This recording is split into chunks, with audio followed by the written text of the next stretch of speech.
নায়িকা, দন্ত চিকিৎসক ও উদ্যোক্তা পরিচয়ে আলোচিত মিষ্টি জান্নাত সম্প্রতি শাকিব খানকে নিয়ে দেওয়া মন্তব্যে নতুন করে আলোচনায় এসেছেন। সম্প্রতি এক সাক্ষাৎকারে তিনি ব্যক্তিগত ও চলচ্চিত্র জীবন নিয়ে খোলামেলা কথা বলেন।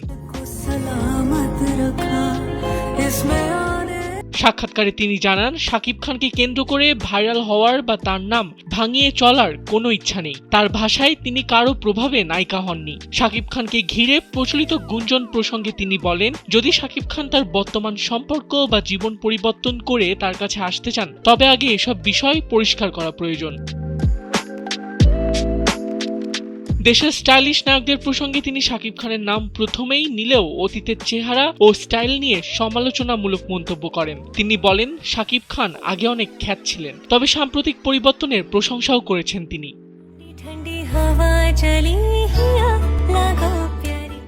2014 সালে লাভ স্টেশন দিয়ে বড় পর্দায় অভিষেক হওয়া মিষ্টি জান্নাত বর্তমানে অভিনয়ের পাশাপাশি চিকিৎসা পেশা ও উদ্যোক্তা হিসেবেও সক্রিয়। ব্যক্তিগত জীবন নিয়ে অতিরিক্ত গুঞ্জন না ছড়ানোর আহ্বান জানান তিনি। তিনি বলেন, কাজের মাধ্যমেই নিজ পরিচয় ধরে রাখতে চান।